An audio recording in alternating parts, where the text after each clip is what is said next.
Your EMR has been keeping score on your practice since the day you opened.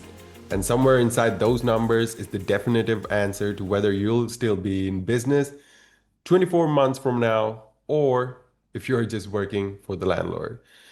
Now, welcome back to the Business of Aesthetics podcast. I'm your host, Don Adeesha. It's great to have you here to help us decode the data that separates elite scale practices from the ones treading the water. We're joined by none other than Dr. Tiffany Hall. Dr. Hall is the Chief Growth Officer at Aesthetic Record. She manages one of the largest pools of real world operational data in the industry and has spent the last decade watching exactly how the math of a med spa translates into its long term survival. Now, today we are discussing the data-backed diagnostic. We are talking about why most owners misdiagnose their business problems and how to use your own software to audit your operations for an eventual high-value exit. This episode is brought to you by Echo Marketing, the growth partner behind this podcast and a trusted resource in the aesthetic community. With that being said, Dr. Hall, thanks for being here with us. Welcome to the podcast. Thanks for having me. I'm excited to get into this conversation. I love data, so this is a good topic. Great. Now, you sit on top of one of the largest pools of operational data in medical aesthetics, from booking patterns to ticket sizes.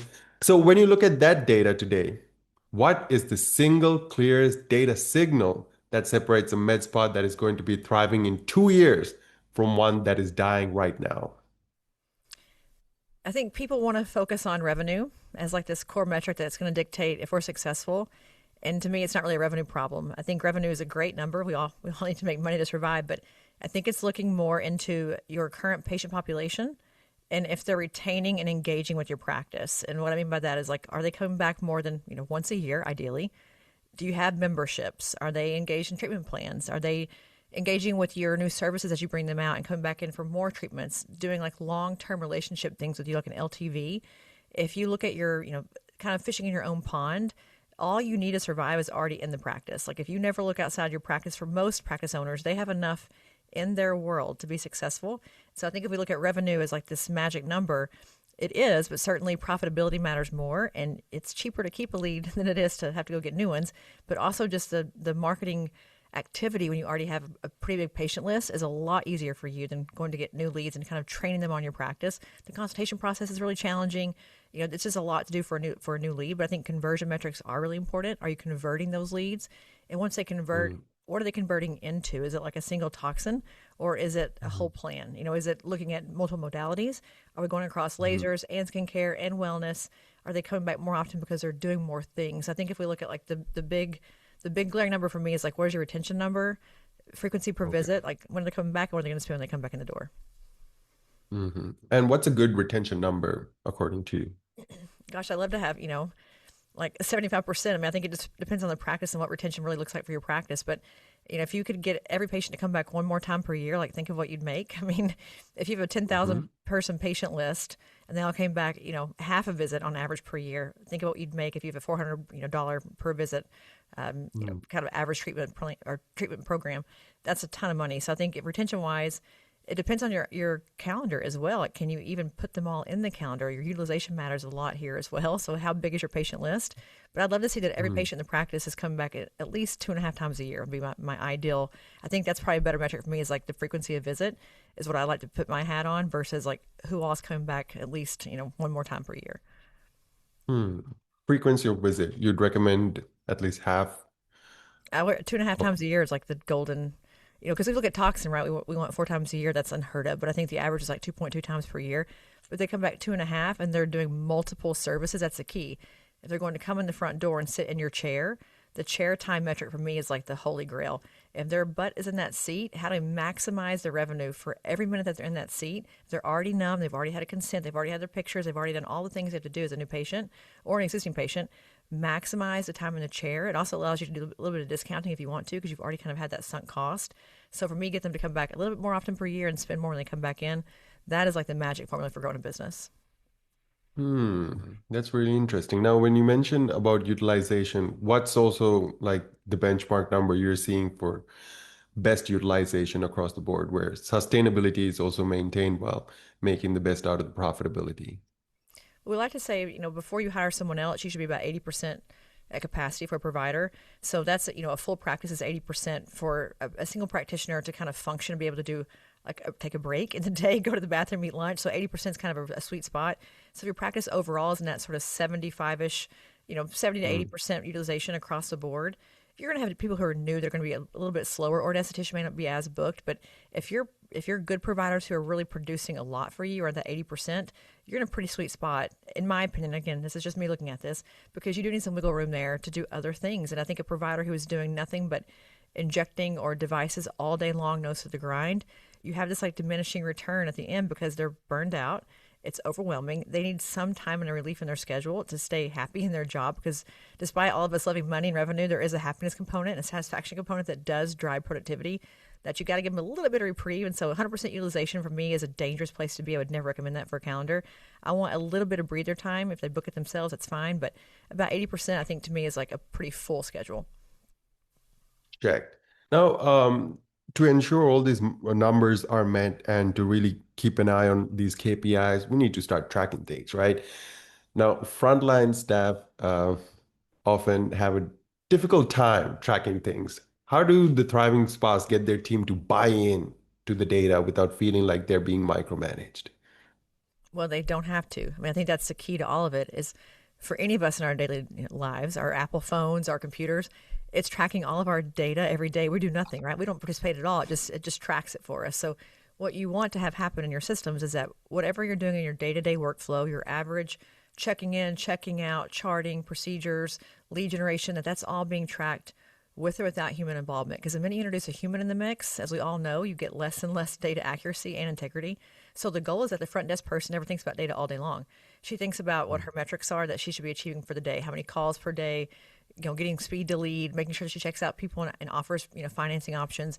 If she's doing her daily job, the metrics are kind of there. And then it's a practice owner or manager's job to look at those data points and say, is this a trend that we can buy into? Is this, directional in some way for us as a practice owner to make a decision? But the metrics should just be coming because of what we do in the day. And I think that's where it gets really dicey if people have to do spreadsheets and they're manually tracking things. If you're manually tracking something or going back and forth between systems and multiple clicks, you just can't depend on the data. And in a competitive industry where the data means everything for us, like retention numbers are huge to your point, utilization numbers are huge, revenue number, everything is so, so important. You have to trust the numbers that are coming in. And it has to just be part of your overall ecosystem as a practice, or you just can't track enough manually to make it worthwhile. Hmm. So what would your solution to, I mean, it's kind of obvious, but I would love to know what are the steps to go from spreadsheets to the ultimate EMR. Well, I would say it's not always easy. I'll be very honest and upfront about that. I'm a techie girl. I love AI. I love all things tech. So give me a beta test somewhere, and I'll buy in. But for the average person going into a paper only practice, there's comfort there. Then you go into like a technology driven practice, that's a little hard. So there is a part of it where it's not comfortable in the beginning. You have to kind of learn the fact that, again, all these things are going to be tracked and clicked for you. You don't have to do it all yourself. I think that transition is probably the hardest, going from paper to a technology system. But at the end of the day, what you have to think about in any system that you have is like building it out correctly from the beginning. You've got to have the right inventory, the right cost. All those fields and all those little metrics that are in the system are there for a reason, to give you what you need and that story that you have to tell when you make a decision. So I think part of, like, even for aesthetic record, we see people who don't put in like cost to company, or they don't put in the individual units, for their Botox vial.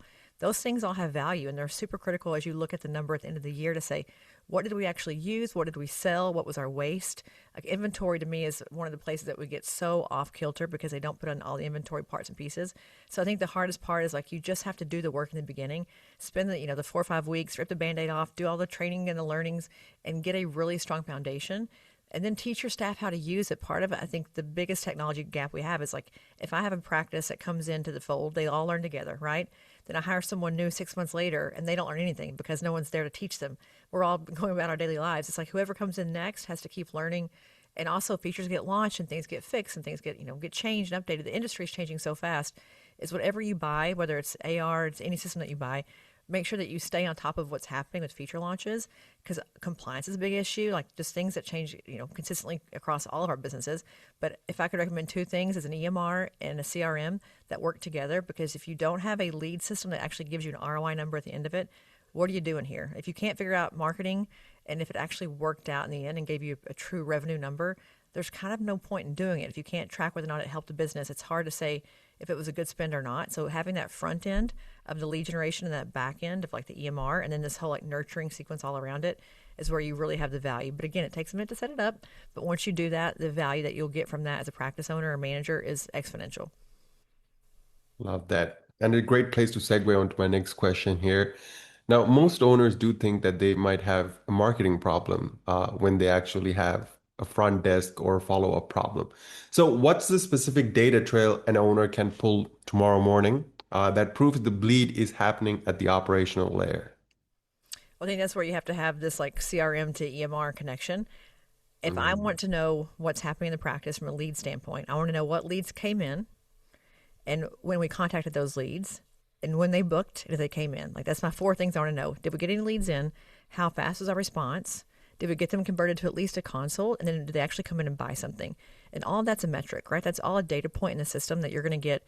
Again, if you just click on your normal day and click through your system normally, you can get that entire story told with a few quick reports. Because I think what we don't really understand is that a lead is great, but not if no one works it, right? It just sits in some like lead list somewhere in some spreadsheet, and the front desk person's super busy. That's where automation is such a huge part of this whole story. Is if that lead can come in at 4 o'clock in the morning and get immediately an SMS or an email or a WhatsApp back or a Facebook message back, and start that whole process without a human being involved at all, we know without a doubt it's being done correctly. So that speed to lead, we know that report's going to look good.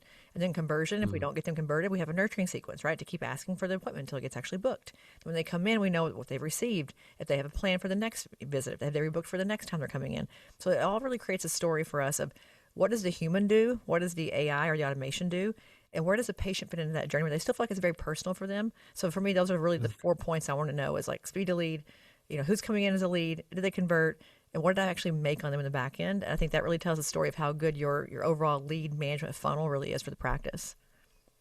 Now, you mentioned the human in the loop. What does the human do in this case? Ah, I call it the human in the middle. She's not even in the loop. She is the middle of this whole process. I Okay. think that's such a gap for our industry. If you look at, everyone says like SaaS is dead. I obviously I work and manage a SaaS company, but the human in the middle for aesthetics is so critical, right? It's a very personal, very vulnerable business. We have to have the human as part of it. That human in the middle is really the quality control engineer, right? They're part of this journey to say if things are not converting, what's going wrong? Do we have the wrong messaging? Do we have the wrong lead sequence? Do we have the wrong sort of brand message out there in the public? So that's one part of it, right? They're a QA or a QC person for really what's happening on the AI and the automation side, but they're also really part of the whole story because if they can do AI and automation to get rid of manual, mundane tasks, they can actually call patients. They can call leads. They can actually interact as a human to human, because they're not busy doing paperwork or building spreadsheets or manually tracking KPIs. The human in the middle means that I can take AI and automation and alleviate my humans and my business from all the mundane tasks that don't really add value. They add clutter, they add responsibilities, but they don't really add value to the practice overall. I can't tell the PE firm, yeah, she does paperwork all day long, right? But if I say she's calling, converting leads all day long, she's converting and nurturing patients long term, she's doing LTV calls, that makes me happy, right? As a person who wants to buy your practice. So the human in the middle means I can get rid of things that do not add value or that don't require my expertise and my human touch so that I can focus on the things that do need the human to really be involved in that whole conversation. That's very interesting. So the human touch really has its own place as a skill in itself. I can't tell you. People want to do all these like AI, phone things. We're going to do that here. I mean, I'm all for that. 4 o'clock in the morning, call us. We'll have a person book you. But at the end of the day, we still need the human part of our business. I think aesthetics more than probably any other industry. It is very human centric, right? It's a face. It's unique. It's a VIP touch. It's very white glove. I don't want an AI, quote unquote robot booking me for my facelift. I want to talk to the person who's going to be in the room with me or who's going to be walking through my pre-op and my post-op with me. There's a part of it that you can't strip that part away. You can't strip the human nature out of our business, but you can make it where they can only focus on that and focus on it really intentionally and really in a value add way because they're not doing all the kind of the BS that we have to do to keep the business going. Of course. Now, there's a wave of AI tools being sold into aesthetics right now. What's the one category of AI investment that's genuinely moving the needle on revenue and profitability versus the categories that are just expensive theater? Yeah, there's a lot. Everyone loves to slap AI on something and say, "Oh, it's AI." It's. I'm going to be honest with you and tell you that I think it is a causation correlation problem. And here's why I would say that: if your practice is bringing in an AI tool, like an AI chat widget on your website, or an AI phone call system, or an AI, response for email and SMS, you probably have built-in automations now. So I can't tell if it's the AI or the automation, because before you had your front desk girl praying that she had time on her lunch break to call back a lead and maybe get the lead to come in and maybe not leave a voicemail. Now you have a true system in place, because the part of the AI that we want the most is like this consistent, repeatable behavior. So I know if I'm using an AI chat widget, I can make an automation that says follow back up, call them in 2 days.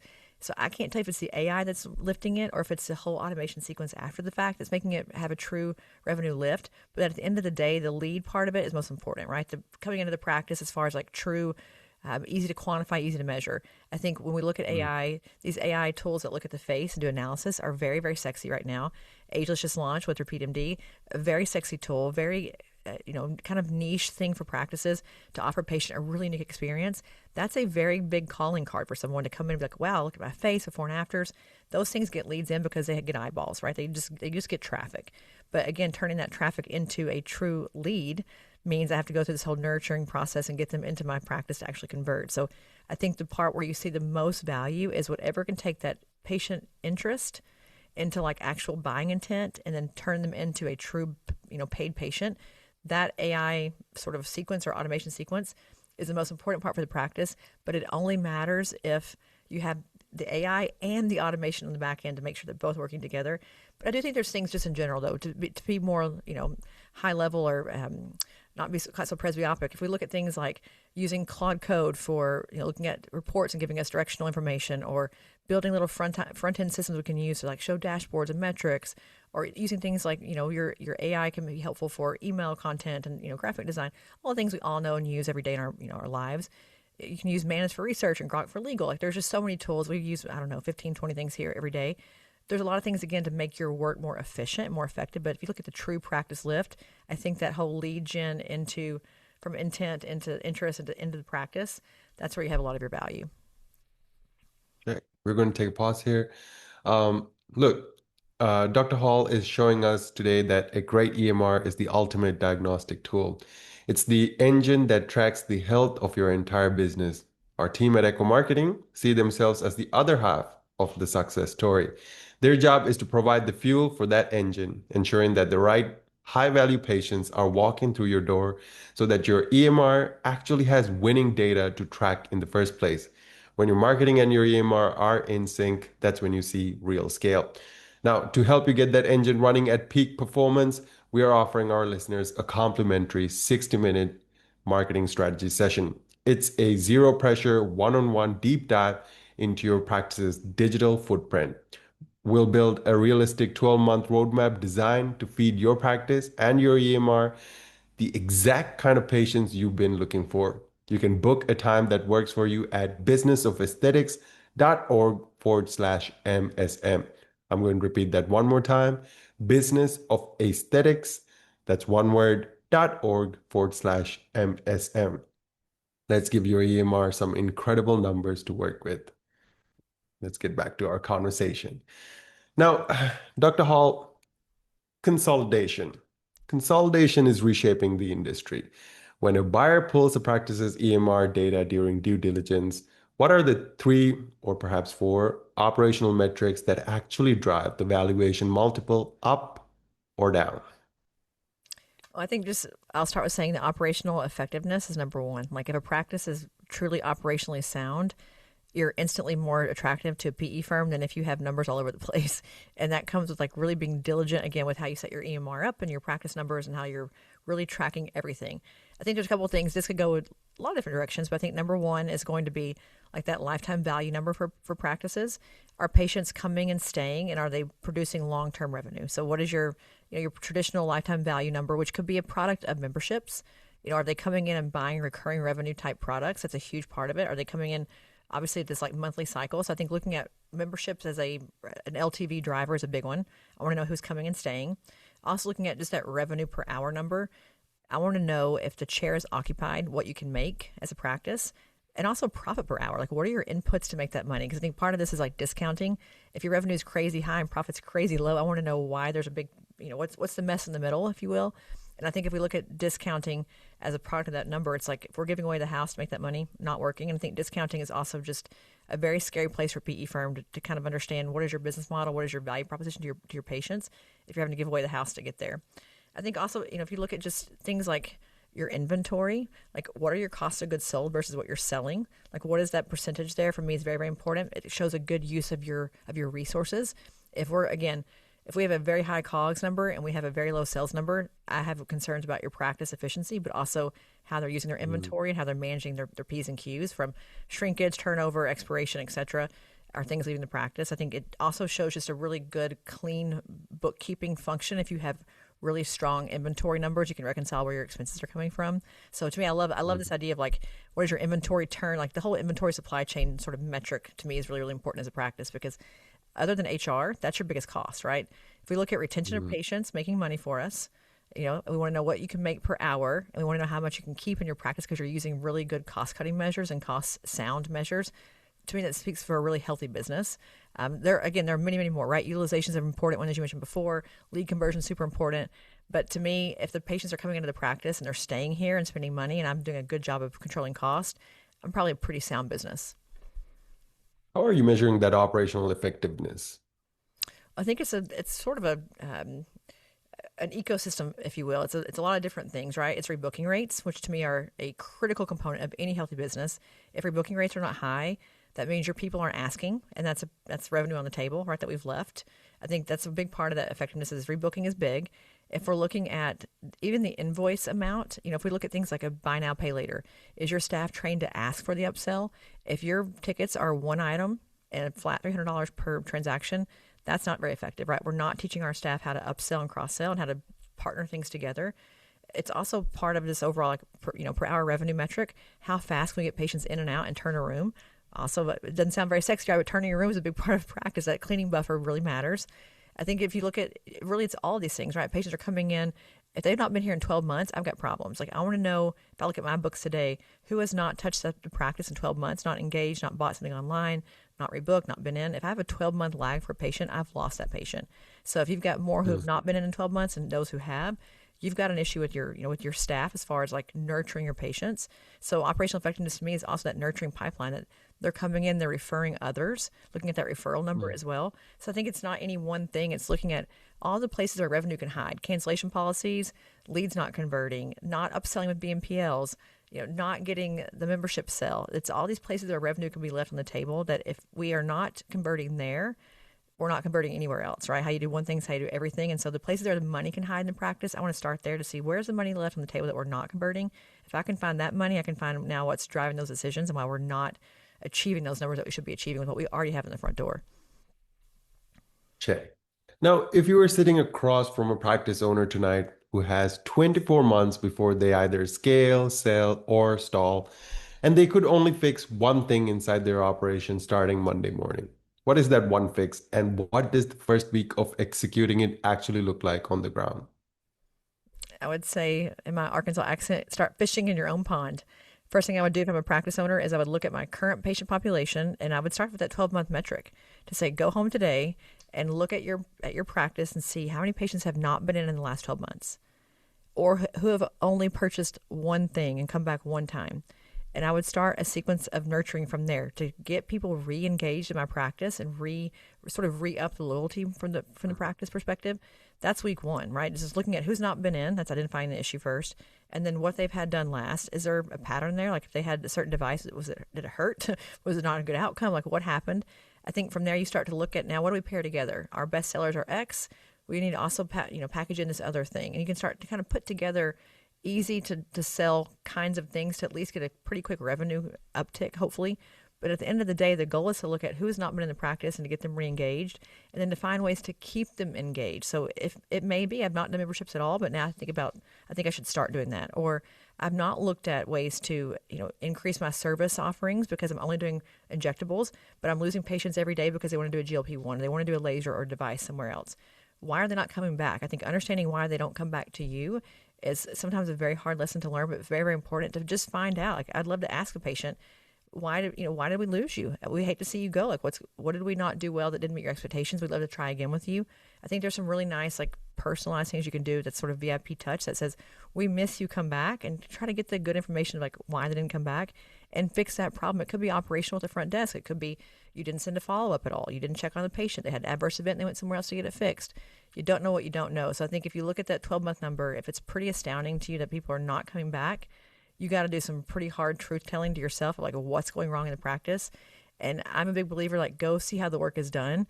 If you think there's a problem in your practice, go sit beside the person who does that job and find out what they are not doing or what's not being done well and start to solve it. Because it could be small things that, again, AI can help. We can automate, we can get rid of. But if we don't know what's not being done, we don't hear it firsthand from the patient saying, this is why I don't want to come back anymore. We can't fix the problem. So I think week one is just a fact finding mission. And then from there, you can start to really build out some strong nurturing plans. So really be proactive with figuring out why your patients are not coming back. Yeah. Now, you mentioned over here, like to add on new services. Perhaps, if you're doing just injectables, but your clients are interested in GLP-1s, how do you determine whether there is a right demand for you to add on that new service? Oh man, if I knew the answer to that question, I'd be a multi-billionaire. I think part of it is survey your patients. Like, are they going somewhere else? Because you're going to hear in the consultation what they want, right? If you're doing a thorough consultation, you're going to hear what they want. Even if you don't offer the service, you should be consulting regarding the service. So you're going to hear them in that visit say, I really want to get a GLP-1, I really want to lose weight, I want to be healthier, etc. If you hear that literally every day, all day, and you can't solve that problem, and that same patient type is not coming back, guess where they're going? Somewhere that has that service, they can also get their toxin or their filler. If you're losing patients because you don't have that service and the cost to bring it in is not exorbitant, it's not a $100,000 device. You have someone who's trained to do it.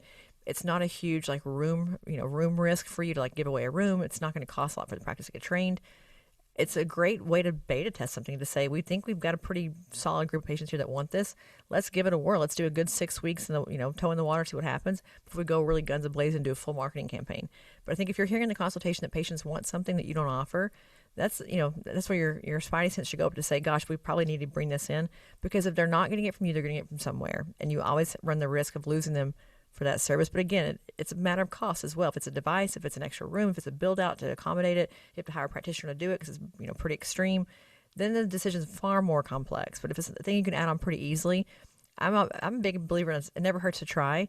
If you don't have to go crazy big, give it a whirl and track your results and see if you help retention numbers at all by bringing that service into the practice. Right. Now, Dr. Hall, one last thing here. A golden nugget, perhaps. What is the key takeaway from our conversation? Boy, I think people want to say revenue and leads and leads and leads and leads, but I think again it is really data mining in your own CRM or your own EMR to find out what your patient behaviors really are and to see where you're leaving money on the table. And if your patients are once a year for one service, you are leaving a boatload of money on the table because you're not trading them up to more services. It's also a disservice as well. They need more than one thing. We all do. Gosh, none of us can get about just one thing, but it's a disservice. Maybe it's your consultation's not going well. You're not upselling. You're not cross selling. But if you look at those numbers and it tells you that you have patients who are coming in once a year for one thing, the amount of revenue you have sitting on your shelves and sitting in your practice and in your EMR and CRM is astounding. And just go do some data mining, go do some digging and find out where those leaks are happening, those gaps are happening. And if you can just solve, again, get half the patients to come back in one more time a year, you've made your number, right? You've made that number. It's just about frequency of visit and how much they can spend when they come back in. If they can spend a little bit more and come back in one more time, that is a money-making method for your practice and a happier patient who gets more of what she or he needs, and they feel better about themselves. They tell their friends, referrals start to come in. It all kind of fits together, but the data is the gold mine. You just have to sit down and actually look through it and find out where you're just not doing enough right now, and you could do so much more to bring in more revenue. Dr. Hall, where can our listeners get in touch with you and your work? You can find me on Instagram at Dr. Tiffany Hall, or go to aestheticrecord.com, or coming up soon, aestheticnext.com, and come to our conference in September. Amazing. Thank you very much, Dr. Tiffany Hall. And a quick reminder as we wrap up, if you're looking for some clarity on the digital side of your practice, Echo Marketing is offering our listeners a complimentary 60-minute strategy session. It's a simply one-on-one conversation to help you map out a realistic 12-month roadmap for attracting high-value patients. You can easily grab a time that works for you at businessofesthetics.org/MSM. I'll repeat that one last time, businessofesthetics.org org/MSM. I'm Don Adeesha, and this has been the Business of Aesthetics podcast. Thanks for listening. Keep on leading.